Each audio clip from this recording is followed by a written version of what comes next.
Welcome to the Regista Football Podcast. We are doing a Pub Diaries episode. I'm here with my good friend Jack. Jack, how you doing? Where you at? Yeah, man. I'm doing pretty well. I'm traveling for work, so I'm in Denver, Colorado, at the moment.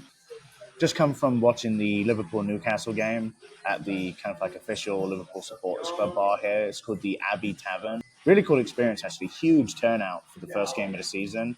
I'm not sure if it's always like that, but if it is, that would be a fun place to go to pretty consistently. Jack, I love when I travel and there's like a football on, like I will find the local Arsenal pub, and it's just one of my favorite things to do. Like it is a really fun thing to do, just to like connect with other football watchers, football fans, and really enjoy ourselves. Yeah, it's cool, man. Like I met a couple of people, added them on Instagram. Nice. That type of thing, just making connections wherever I am, But overall, been watching football pretty much all weekend. Now it's back. Really excited to, as we continue to go and get further into the season. What football have you watched this weekend? Obviously, I watched the opening match of the season, Arsenal Coventry. Enjoyed it.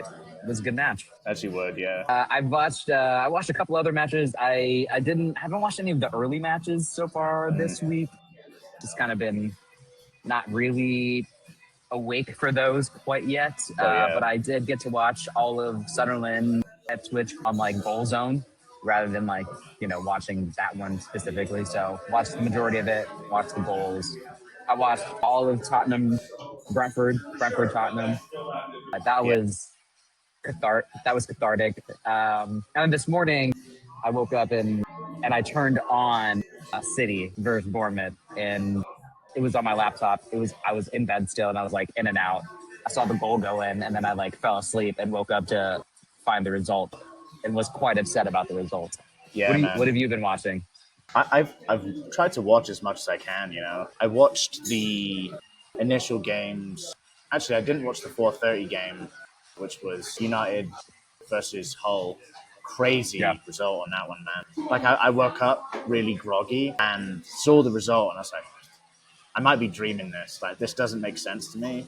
And then I come over, like, found my bearings and saw they lost 2-0. It's kind of nuts. Didn't watch that. Watched the highlights of that one. The game that I chose to watch that morning was Forest Leeds.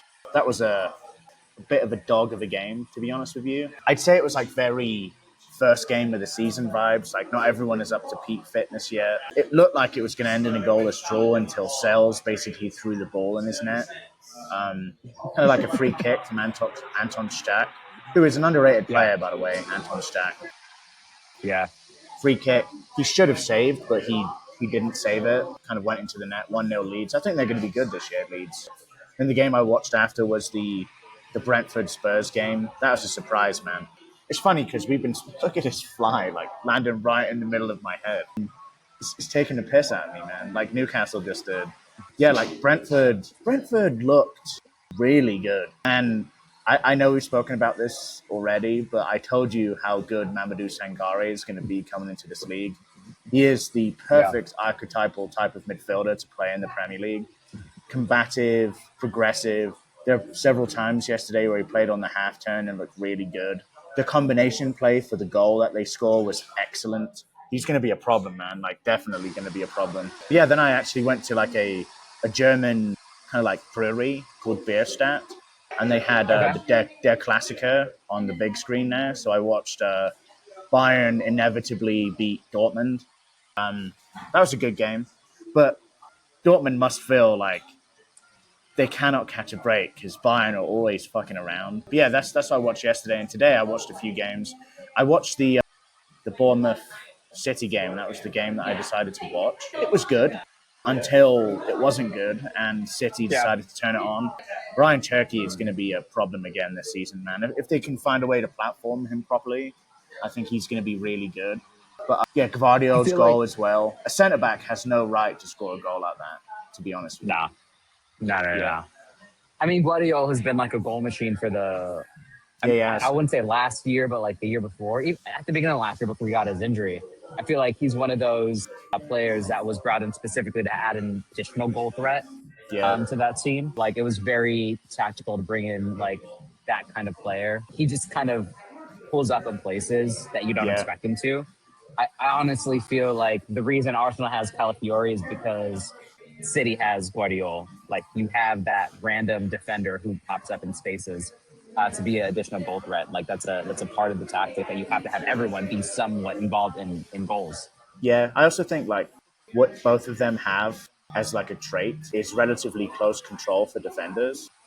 Mm-hmm. And in box situations, you saw with Guardiola yesterday, the ability to shift the ball from one foot to the other and create space for himself doing that is really what Yeah. creates the goal for him. And Calafiori is pretty similar. Like he comes up in the box, manages to find space and scores. I mean, didn't he score the opening goal this Yeah, week? he scored the opening goal. Well, no, Yeah. that was in that was in the Charity Shield. Yeah. Okay. Yeah, yeah, But no, you're right. And I think it's weird how the first game week, it's not even finished yet, but how everything's shaping up. I think yeah. kind of no surprises from me, really, apart from that whole United game. That result kind of blew my mind. Like I said, I had no expectation of that happening whatsoever. Yeah. In I was terms gonna of, say, I agree. Like that whole game was pretty surprising, but the Brighton game this morning was also surprising. Like I know there's been a lot of jokes around about nuts. Villa giving away their entire side and having no players left, but like you could, I Yeah. mean, I didn't watch the game, but the scoreline obviously shows what it was. Brighton looked good, to be fair. That was one of the games that I was peaking as well.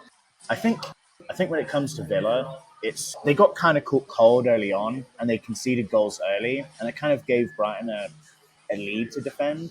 I mean, Yeah, it was basically 4-0 by halftime, if I remember. They didn't concede a yeah, goal in the second half.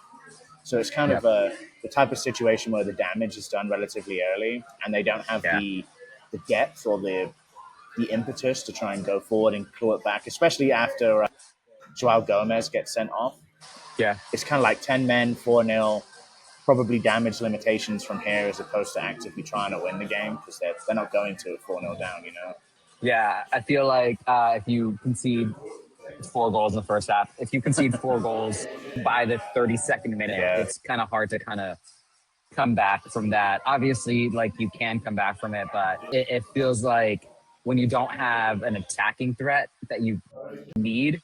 I mean, we had Buendia starting, Hemmings, McGinn, yeah, Barkley. When you consider that this team last year had Morgan Rogers, Ollie Watkins, though Ollie Watkins may not perform well at the beginning of the season, he did really well at the end of last season. he did, So, like, yeah. you really lost that. I mean, they did make some moves in the transfer window to get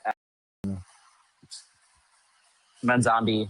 I should know him. He's on my fantasy team. I drafted him because I wanted him to be good. But Manzambi got injured. Yeah. And then, I just feel like they also have a pretty insane, like, injured list right now. They do. Like, Leon Bailey, like, I think would have been pretty decent.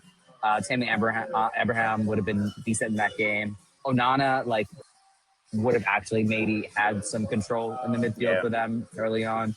Of course, Majo has a knock as well. Like their other attacking threat that could have replaced Ollie Watkins has a knock. So it's kind of, yeah. And I think that's a astute point. Like, I think some of it comes down to not only I think they got caught cold, as I said, and once that happens and you end up going 2-0 down that early, getting a red card is kind of just the nail in the coffin to a degree. But yeah, they've sold who was their best player last year in Morgan Rogers. They've not mm-hmm. really close to replaced him, to be honest with you. I expect him to be a bit busier coming to the end of this window. Although they did just sign Leon Goretzka, if you saw that. That's an I interesting saw one. that. Yeah, I wonder how Goretzka's going to do in the Premier League. I'd be interested to see how well he does. I'm not sold on that signing, but Neither am I. I think he's too old, mate.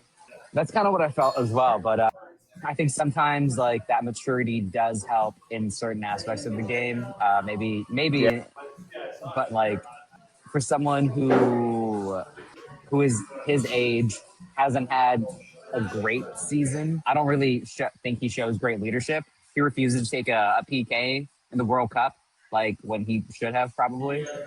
yeah. So I yeah, mean, was replaced by it, Pavlovic as well. it interesting signing.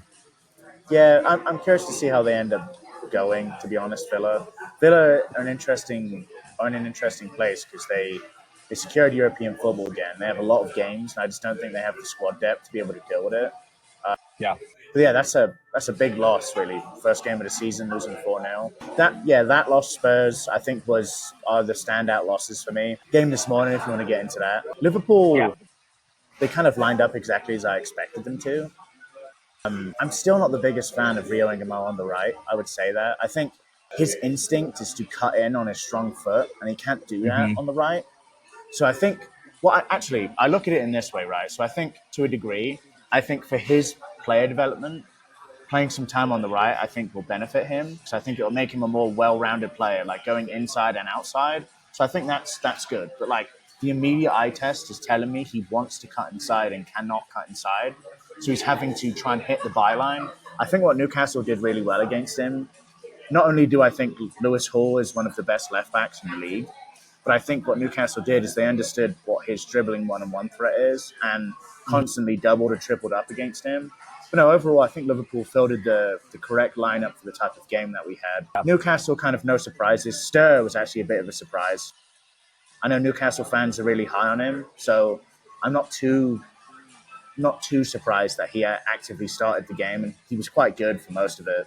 Yeah, lineups, nothing out of the ordinary, I would say. I think the big thing for me really is the lack of depth on the bench. And you could see it really throughout the game for the most part. Like when Liverpool needed some sort of like offensive impetus. Although, quite frankly, I think we got that from players that we did bring on at times. I think Liverpool, you could see, are lacking quite a bit of squad depth, especially in the attacking areas. But yeah, what do you think of the squads? Like, what do you think of the lineups and how they look? Yeah, I think everything as I expected as well. Like I would say Rio starting off on the right was a pretty significant surprise, but I don't know what else you could have done unless you changed the shape and you had, I don't know, like maybe Wirtz on the right, Rio on the left, and Gakpo Yeah, behind Wirtz. But like I don't think that would have worked either. no. Like the profile, like Rio is is almost the exact same profile as Gakpo, but is more technical, I would say. Yeah, Like someone who's explosive great too. down that wing, explosive, really good eye for a goal, does prefer their right foot. But like, yeah, like I'm really surprised that there hasn't been a solution for that right wing yet. Especially when like you get rid of someone like Mo Salah. Yeah, I doesn't think we've quite said make sense. multiple times, right? Like when it was announced, I don't think you can replace Mo Salah like for like. You need to try and replace No. him in the aggregate. I think part of that is signing Isak, who was pretty horrific today, to be honest with you. Yeah. He does some good things. I think at times he comes far too deep to pick up the ball, but he gets a chance in the second half, really, where it's Yeah. kind of crossed to the back post. He does quite well to get his head on it, but it's kind of like a routine save, mainly because of the angle he's trying to score at. He does Yeah. get a chance kind of as it's cut back to him at the edge of the box and absolutely skies it. But I'll be honest with you, man. I think for the amount of money we paid for him, I expect more. I've seen in the online space, Florian Wirtz is the scapegoat for a lot of Liverpool fans that don't like him. And again, 115 million. What they expect Messi for that type of money, you know. But Yeah. ultimately, I think he is a product of that Leverkusen system. He looks so good because of how he was platformed by Alonso, and I think Iraola has to do some of that. What I would say is there are times today where he was picking up the ball in much better pockets than he was last season, and I would say just overall he's playing much closer to Isak. But we didn't see a lot of that really, like interplay between Yeah. Wirtz and Isak. It was quite a strange game because of how it ended up panning out. Liverpool concede really early, but before they concede, kind of going on to the tactical idea of the previous episode, I think Liverpool do a really good job of playing out from the back. Yeah. Essentially, like the level of upgrade of ball playing from Xhaka to Konate for me is very noticeable. He's confident taking the ball on the turn. He's good at passing long and passing short. What Liverpool were doing is they were just utilizing that 4-2 structure to like the best of its ability. If you imagine like Hmm. two triangles on either side, the press typically led Liverpool to have to play down their right side, and they would combine like Gravenberch or Dominic Szoboszlai would be around there with Frimpong and Xhaka, and they find the free man, and the free man would either pass out of danger or carry out of danger. And it was some of the better build-up play I've seen from Liverpool for over a year, to be honest with you. But really, when they concede the goal, Newcastle just are no longer interested in pressing them in the first phase. And the way it tends to happen then is Liverpool end up getting the opportunity to play out from the back, immediately get into the second phase. And that's when Yep. Newcastle's shape starts to take advantage. But overall, I think the build-up structure from Liverpool looks better. But we'll see it put under more stress as the weeks go by.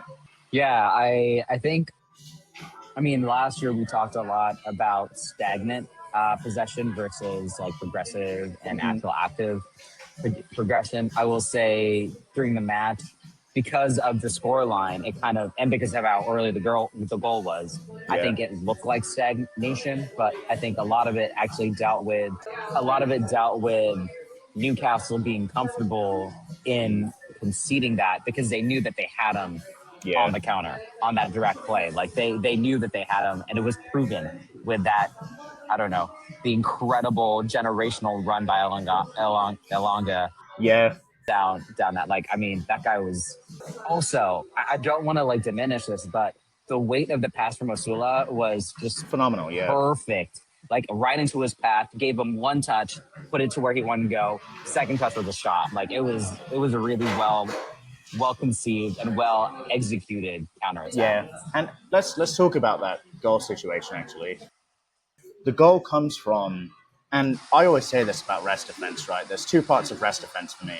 There's the actual structure behind the ball, and then there's the decision making in areas that turnovers are painful.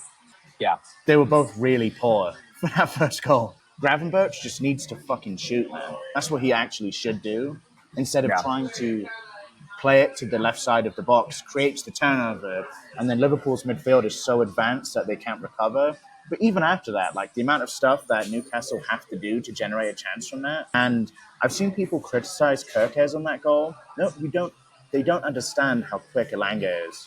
Like Elanga is like top 3 fastest wingers in the league. He's rapid, and you could yeah. see just, and Kirkes is no slouch, man. You could see how he Oh was no, just gaining on him. It was crazy and good finish. Ultimately, I think that was one of the big tactical. That was the big tactical battle that we spoke about in the previous episode. You know, it's the idea of could Liverpool defend those transitions once they lose the ball? And quite frankly, the answer was no. I think Liverpool did quite a poor job at dealing with those. The second one for me was much different to the first one. I think the first one was Newcastle pouncing on an opportunity and really good execution by both Asula and Elanga. The second yeah, one, they create a turnover again. They manage to get out, but there are like 3 guys around the single ball carrier. The thing that frustrates me about those types of situations is like, I understand if you're one on one, you don't want to like crunch in case he gets past you and you end up essentially just conceding a chance because he gets past you.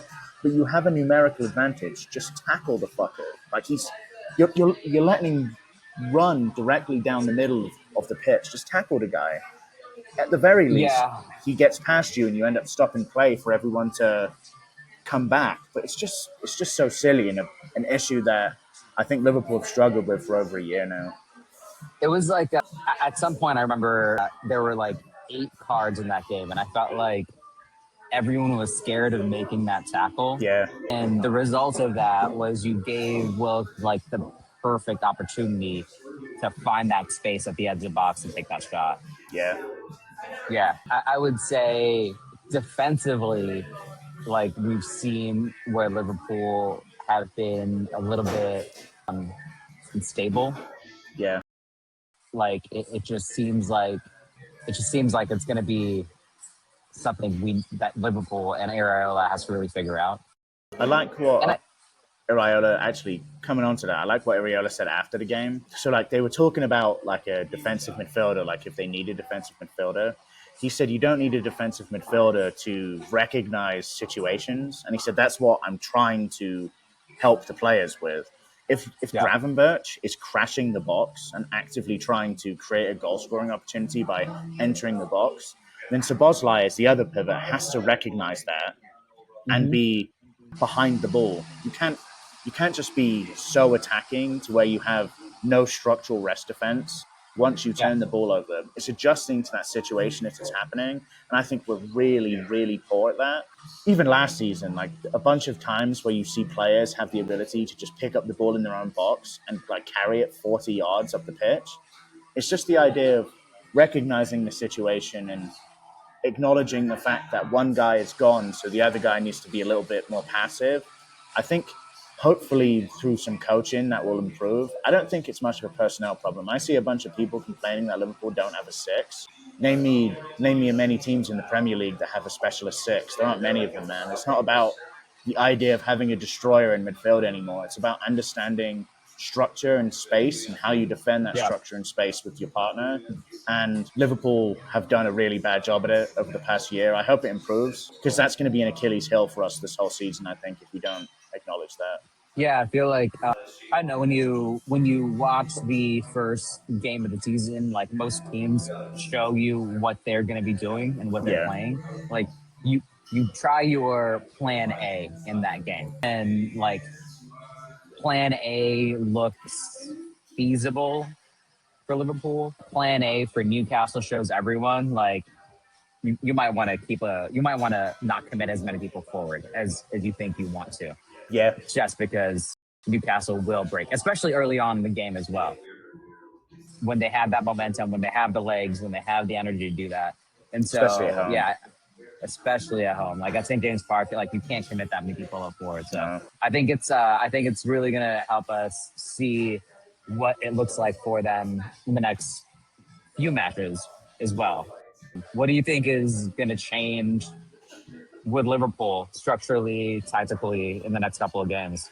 It's a good question. In the next couple of games, I have no answer for you because I think it's such a short space of time. What I hope Yeah. Liverpool manage to improve at is just overall impetus. There are plenty of times where Newcastle at when they go 1-0 up are happy for Liverpool essentially to carry it into the final third. There are so many situations when Liverpool have it at the edge of Newcastle's box, but there's no movement in front of the ball player. You know, everything is stagnant. There's kind of no impetus to try and attack space or give the passer options. I think that will improve over time as players, frankly, get better at playing with one another. But it kind of come down to this for me, really. Starting wingers today, and I'm going to go on the wingers thing again because I think it's really important. The starting wingers today were Gakpo and Rio. You've taken one of Rio's big abilities away from him by putting him on the right. So Liverpool in 2026 is still relying on Gakpo winning, coming inside again. And it's just not going to fucking work all the time. I'll give him some credit. I think the goal he scores is fantastic. In my Yeah. notes, I kind of noted that he was really wide channel heavy in the first half, where I think he does his best stuff inside the half space. And Kirkes keeps making these underlapping runs in the half space. I understand it because you want to try and occupy all of those attacking lanes. But once in the second half, Gakpo starts recognizing that he should come inside more. If he can turn and he can drive at goal, that's what Iraola wants from a winger. He wants a guy that can turn and drive. Yeah. The finish is exquisite, like really, really good finish into the bottom left.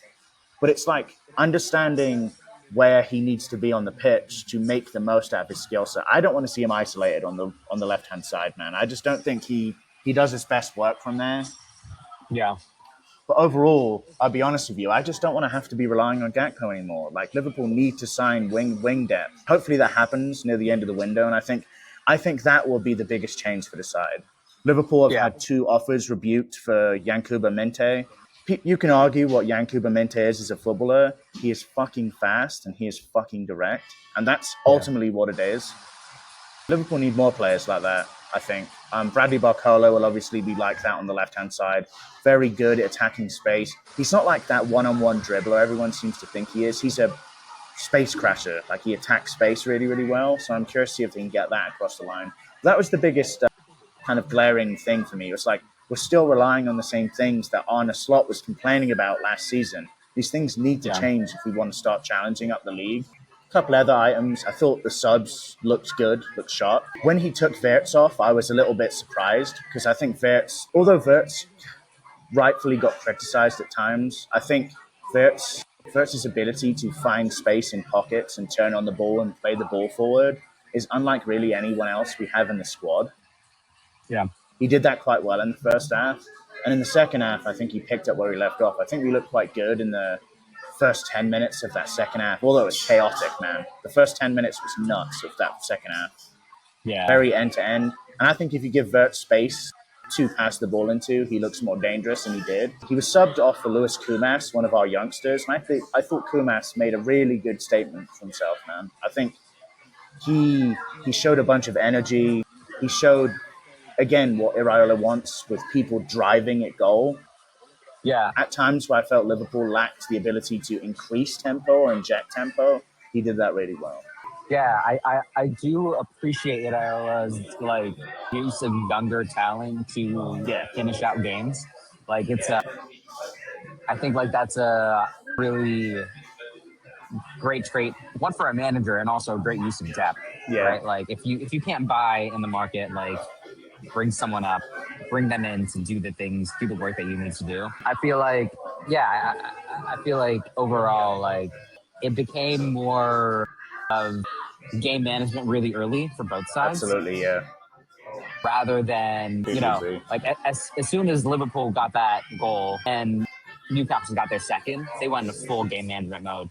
And then it really forced Liverpool to kind of force another goal. But you didn't really see Newcastle as aggressively trying to regain the ball and they weren't kill off the bothered. game. Yeah, they weren't bothered at all. And then, Hall was really great, but that challenge he made in the box that late in the game just shows his maturity in the game overall. That was the ever sub. I thought Munoz for me looked way better than Rio on the right hand side. I think Rio's ceiling is incredibly high. I just don't. I think if he's going to be consistently played on that right hand side, we have to temper expectations on him this season a little bit, because he's not a right winger. His instinct again is to cut inside. If he can't cut inside, he has to get to the byline to get on the strong foot, and he's not really like a byline winger like that for me. But Munoz came on, bunch of energy, absolutely rapid as well, very, very quick. Yeah. And he creates the situation by carrying into the box. It's a clumsy challenge from Paul, quite frankly. But I don't know, like in the bar I was in, I said this could get overturned by VAR. It looked soft. It was kind of like a hip nudge. Like you can't see anything on the lower body that actively connected, but I'm taking it 10 times out of 10, man. 2-2, we deserve to lose that game, especially considering how we conceded from counters, just exactly as I said we needed to stop them.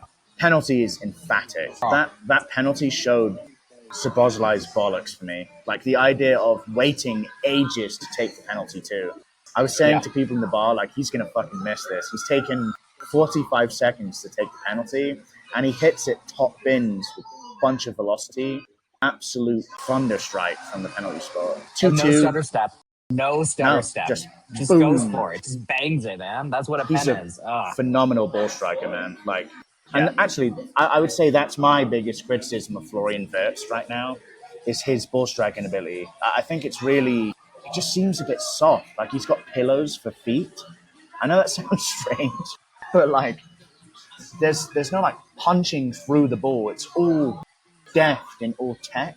Hit the ball, dude. There was a situation in the first half, actually, where he picks up the ball kind of in like the left half space of the box. And if Dominic Szoboszlai is in that position, that ball's going through the back of the net. He hits it that hard. Yeah. I want to see more of that from him, especially in those attacking areas. Overall, like, verdict of the game, what would you say? What would your verdict of that game be? I mean, verdict of the game was underwhelming for both. Well, underwhelming generally. Like, just because I didn't expect that scoreline one. And as soon as Newcastle had the upper hand, they didn't take advantage of it. And that's just the kind of football that they play. It felt like Newcastle was playing like defensive scared football. And as much as Liverpool was trying to make something work, they didn't have the right players to make that work. And a part of that is obviously just selection. Part of that is transfers.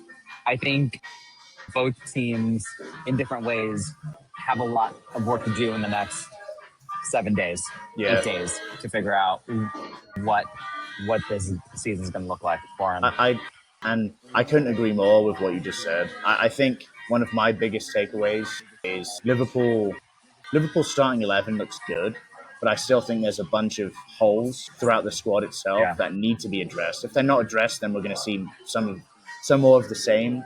There's a bunch of slottisms as well, man, that keep coming up when they're in the possession of the ball. It's like if I see Gravenberch put his foot on the ball when he's outside of the second phase, like once he's going into the third phase, I'm going to scream, man. Like it pisses me off. Yeah, signings are needed. There's no doubt about that for me, for both Newcastle and Liverpool. For Newcastle, actually, I would say some encouraging signs from them. I think defensively they look quite good. Botman back is obviously a big thing, and you could tell that Liverpool recognised Botman as their best centre back by the way they were funneling down to that right side the whole time. Isak was making those curve runs, like we said. Iraola strikers do, try and cut the pitch in half. Thiaw is nowhere good as a ball player, so I would say Liverpool did a pretty good job at that at times. But overall signings are needed, and that's really the verdict for me. Liverpool need to make sure that the manager has what he needs going into the rest of the season. Do I think we're going to get what we need? I don't. I'm sorry to be pessimistic. What we need is a new left back, a new centre midfielder, 2 new wingers, and a striker. That's what we need, and we're not going to get that. So, yeah, it is what it is. I'm kind of used to it with this ownership, man. I'll be honest with you. Yeah. I think, there is, it's definitely a rebuild. Iraola is kind of like, I feel like is the rebuild kind of manager. Someone who's accepted good scouting, brought in good team, good players to like really build up a team. Yeah. Anything can happen. There are 37 more weeks of football. Like, we're just in it. I had this thought as I was walking for this podcast, and I was like, man, like football's back, and like everything is nice. Like it is. I'm so excited for this season, man. The world is certainly a better place when the season is back. I can't agree with you more. Yeah, that's Liverpool Newcastle. Do you want to chat about the Arsenal Coventry game a little bit? Yeah. Let's talk about it a little bit. I'll say this: I predicted a 3-1 for that. I thought Arsenal were gonna concede a goal. I had friends who were saying, "Oh, I'd love a 5-0. I think it's a 4-1." I honestly thought that there was gonna be like some kind of stupid, dumb defensive issue that happens, and Coventry gets one back. Yeah. I didn't think they were gonna get the first goal. I didn't think Arsenal was actually gonna lose the game, but I feel like there's so much excitement coming into the season for me personally. Than watching the kind of football that Arsenal did play, in which was very intentional, is the word I want to use. I think that's a good word. The things that they were trying to do, they made happen. We really saw, like, we had Bruno Guimaraes with that late injury, or like he couldn't make it because of a hamstring strain, and then like you just saw that the team that ended the season last year come back. Almost the exact same team minus Trossard. And Solis, dude. Oh my gosh, what a player. What a player. Like I did not think that we were gonna find a better left wing substitute than Trossard. And you know how much I've glazed Trossard for years. I love Trossard. I love that guy. And like Solis plays the ball so much better than Trossard. It's just incredible how well he's been playing. He has much better ball delivery than Trossard for sure. I think he also has better judgment. Like Trossard, I think very much is like I want to go and I want to make this goal. But Solis is very much a let's go make a goal, let me get the ball to the right place kind of player. Like it's very much a team focused, like goal oriented for the team versus individual goal oriented. And that's not to say that Trossard's a bad player because of that. Like I want that in the striker or in a forward. I want someone who wants to go and put the ball into the net. Yeah. If you don't have that, if you have like a passive player who's like, let me find a better pass versus putting it in, like, which I feel like has happened a lot at Arsenal in the last couple of years. Yeah. I think like overall defensive shape was the one that I was the most concerned about. But honestly, like Ben White coming back into that right back position looks very, very stable in there. That Ben White, Odegaard, Saka triangles and like little passes that they have on the right side, I've enjoyed that. I enjoyed that 2 years ago. I was really sad when I couldn't see a lot of that last season. but like those kinds of like quick passes and picking apart the team. And we talked about this in build up shape, right? You can build up slowly.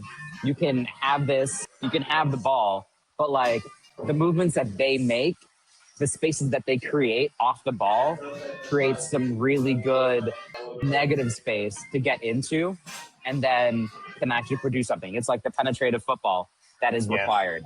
And now having Solis on the other side with Calafiori, and I felt like Rice was more of an anchor to that side on the left than Odegaard. Felt really good. It felt like overall, like the dominance of the game, not just in possession, but also in like the end result of it felt really good. What are your thoughts? Yeah, I'll start with the game as a whole.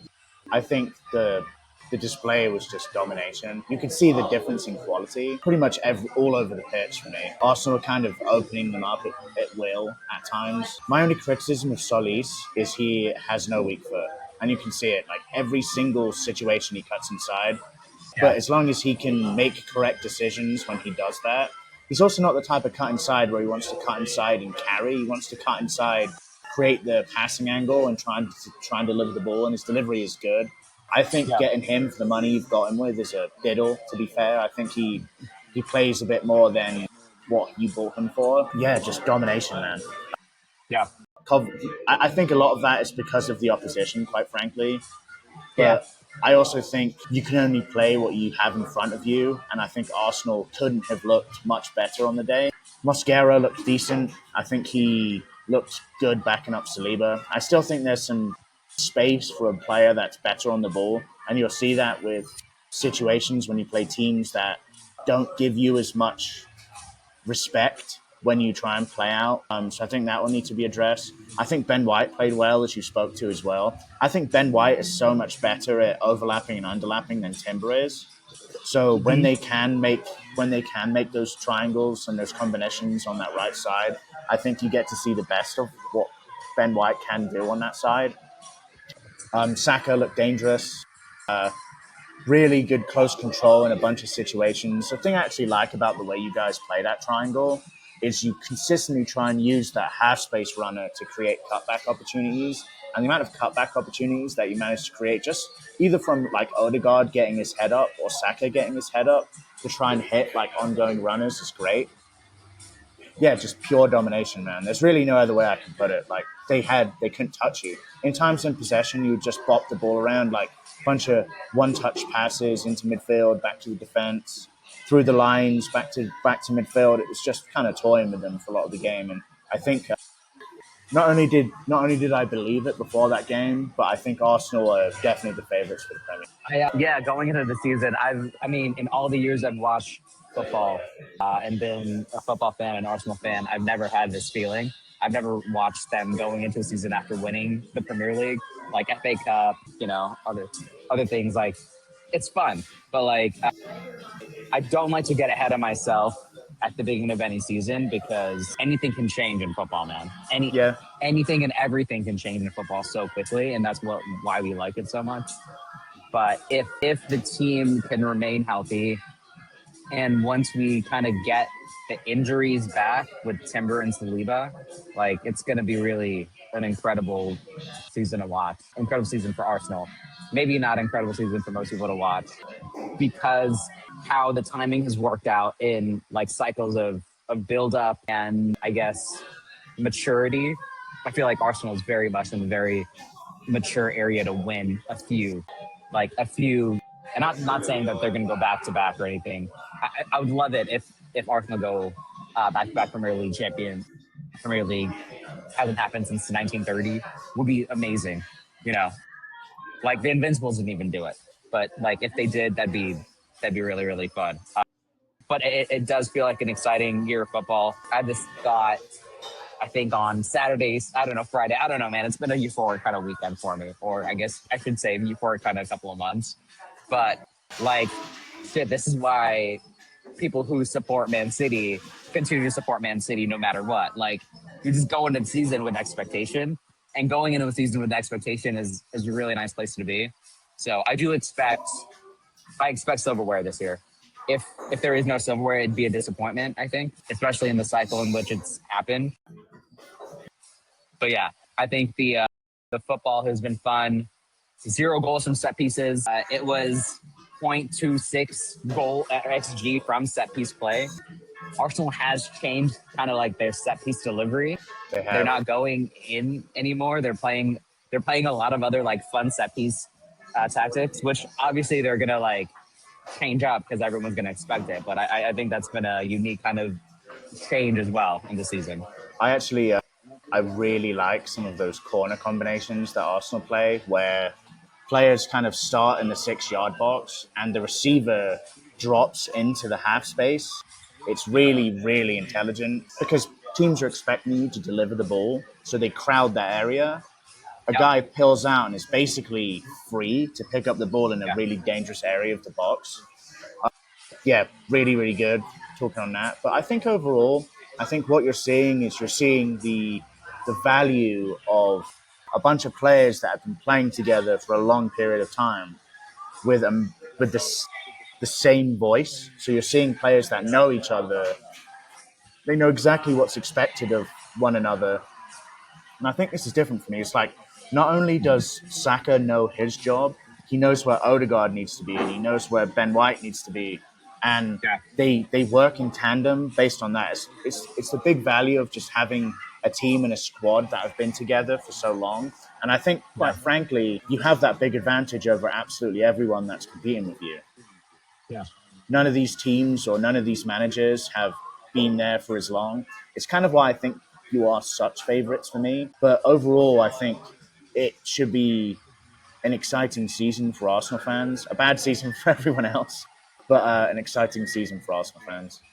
Yeah, yeah. I think it's going to be an exciting season for Arsenal fans. I hope it is. I don't know. Like competition's fun. I hope that there are a lot of things that make it exciting as we go through.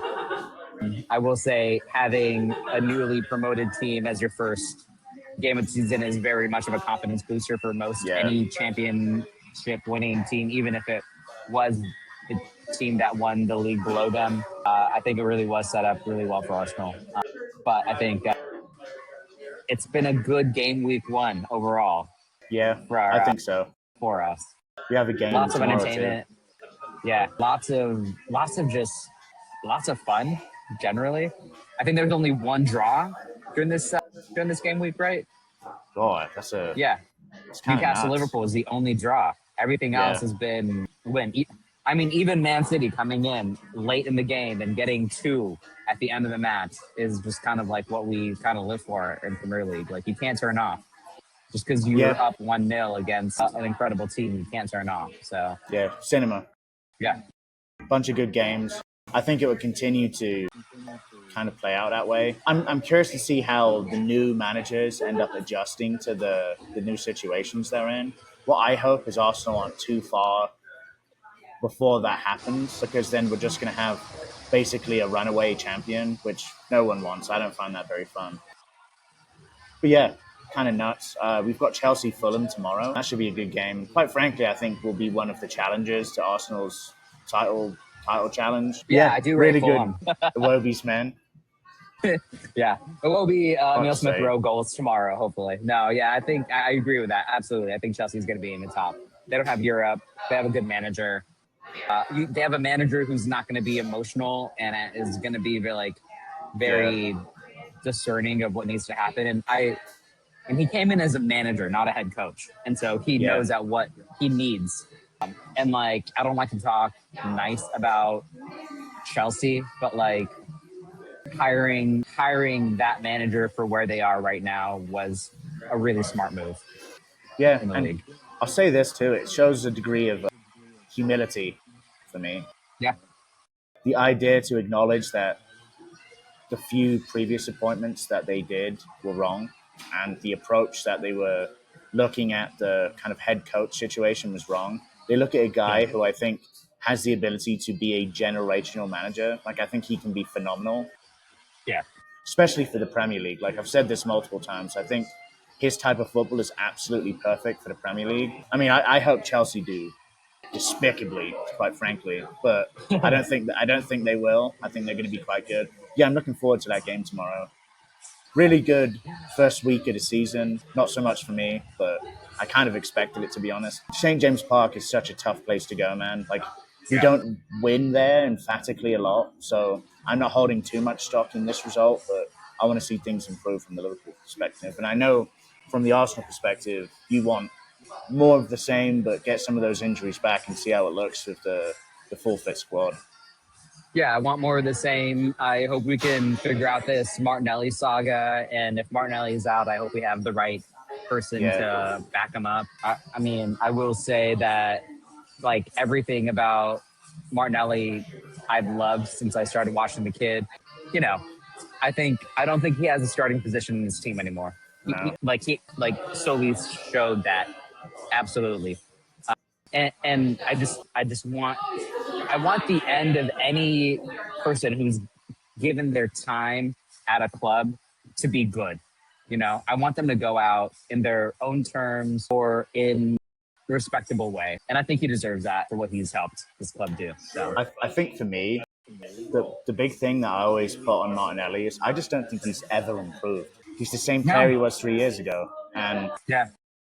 this isn't the squad from 3 years ago, you know. There are different expectations on you now, and I just don't think he is in that position. He's not adapted to the change in play style either. He's been really quite poor in that regard. Yeah. I wouldn't be surprised if Arsenal try and move him on. And Galatasaray seems like the type of move. I think he rejected Galatasaray, but I think he's with Al Hilal. Fuck's sake. Which I honestly wish he took Galatasaray rather than going to Saudi, because at least you still have an opportunity to play European football. Yeah. And move back into a different team. I think, you know, yeah, I agree. If he remains and isn't productive, it's not going to be good for Arsenal. I don't know. I just like the kid. Yeah, for sure. It is, and that's also fair too. Yeah, good first game week. Obviously, still a game to go. Anything else to add before we sign out? No, I'm very excited for this. I'm very excited for our Pub Diaries. Can't wait till they're in person again. I'm sure we'll have that happen coming up pretty soon here. We have some good things planned for that as well, so stay tuned for that, everyone. Nothing to add really from my perspective. Mo Salah did score a brace for Trabzonspor today, so he did. Egyptian King. Sorry, right before we sign off, it's funny. I turned on the Liverpool game this morning, and Miranda thought it was Trabzonspor versus Besiktas. She was like, "Oh wait, we're going to watch Mo Salah and Trossard," and I was like, "No, but we will at some point when they both play." So, for what it's worth, that would be better wing options than Liverpool currently have. So, you know, yeah, honestly, yeah. Liverpool signed some players. If you're listening, you're not listening, but signed some players. Apart from that, guys, peace out. Thanks, y'all. Cheers. Cheers.